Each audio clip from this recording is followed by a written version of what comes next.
Hi, Maria. Thanks for joining the show. Hello. I love that shirt. Thank you. Yeah, Obs- my Prince obsession uh goes back decades, so we can spend a whole hour just talking about Prince, but I'd I think love there's other to. things. Yeah, yeah. Let's start with your history and background in design. Okay, yeah. So I went to art school. I always wanted to be an artist ever since I was a little kid. I used to, you know, when I was in high school, I used to design band posters. I used to paint jean jackets. I did dog portrait paintings. I did a whole bunch of things that were very creative in order to, make a living in high school. And I went to Cooper Union thinking I was going to be a painter, but through the course of the 4 years, I came out as a graphic designer. And my first job was designing guidebooks for Richard Saul Werman's company, Access Press. And then I worked there for a couple of years, and then he got the gig to redesign the Pacific Bell Yellow Pages in California. And then in the late 90s, I went out on my own, started freelancing, got busy, hired my friends to help me. And the next thing you know, I accidentally founded a design studio. And then I ran that studio for about 20 years. And then Nice. it sold it to Facebook in 2013. And after that, I went to be a VP of design at Autodesk. And then I left Autodesk in 2018. And since then, I've been coaching. I started taking classes that really interested me. And one of them was coaching because people are always asking me for advice, but also I wanted to learn how to be a better listener. And I figured if I take coaching classes, I could ask better questions. Yeah. And then the next thing you know, I realized, wow, that is my purpose in life. Like I indirectly discovered that it wasn't about like pursuing the best technology solution. What I really love doing in life is helping people realize their full potential and help them grow and get them motivated and get them excited about what the future holds for them. And I can do that in coaching. So I get to work with people, young people like you, who have dreams and aspirations. I help them realize their potential.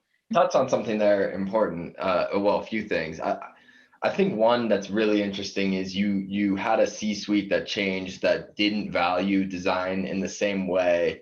And Yes. obviously a lot of people watching this probably might be at a company where they feel like design isn't correctly valued, I guess is the way to say it. So how do they change that perception, or should they just run away? A lot of my clients have this conundrum, right? Right. And actually, there's a really great report that just came out by Envision, and it talks about the different types of companies, the maturity level of Yeah. design inside companies. And it's a great resource to look at. And even though design has come a really long way since I started over 30 years ago, the percentage of companies that really fully embrace design as a strategic part of them doing business is like less than 5%. Mm-hmm. Those are the companies I call fully enlightened. Those are companies that understand that, like, focusing on good experience, employee experience, customer experience, stakeholder experience, like really focusing on serving people's needs leads to high revenues. I mean, there's tons of data out there that can tie revenue to great designed experiences with products and services. But that percentage of companies is still very low. Majority of companies still think of design as this service that's provided. And then there's a whole bunch in between. Mm-hmm. And so what I usually tell people is, like, what do you love about the company you're working for? What do you find frustrating? Do the benefits outweigh the disadvantages? Right. And what do you hope to learn at this point in your career that this company could afford you? And if there's a lot that you can learn from being in that company, then there's a reason to stay there. Because not every you're not gonna, like, the amount of enlightened companies are small, but you have to really understand where you are in your career and what you have to learn. In my case, I was at the top of my career. I was a VP, and I want to work with strategic partners at the C-level who understand the intersection of design leadership and business value. So it wasn't a good fit for me, because I needed to have partners at the C-level who understood the value that my expertise can bring.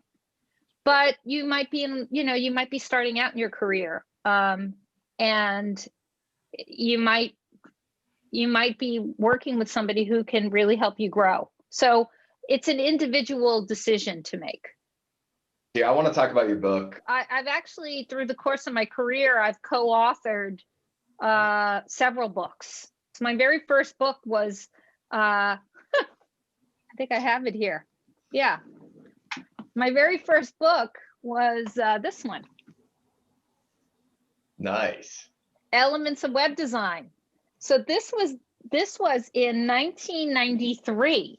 And my last book is this one called Rise of the DEO.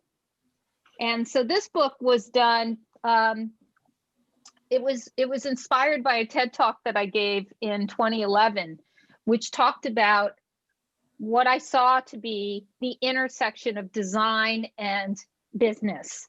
And I predicted that the next design leaders were going to be DEOs, design executive officers. And that is a combination leader who's a creative problem solver and a strategic business executive. So you didn't have to be a designer, but you had to understand the intersection of what designers bring to the table and the lens that they put on business, and combine it with business strategy. The DEO has characteristics, very specific kinds of characteristics. So a change agent, a risk taker, highly intuitive, a systems thinker, people-centered, and getting shit done. Those were the qualities of what the DEO brought to the table.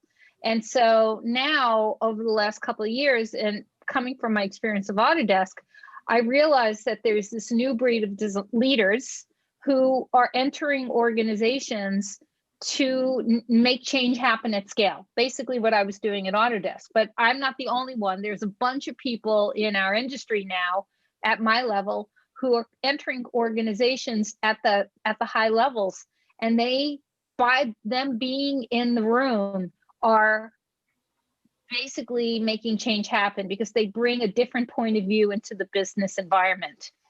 And so I started getting really curious about what it means to be a change maker and how to become one. And I interviewed about 30 people across the industries. Okay. And I heard their stories, their war stories.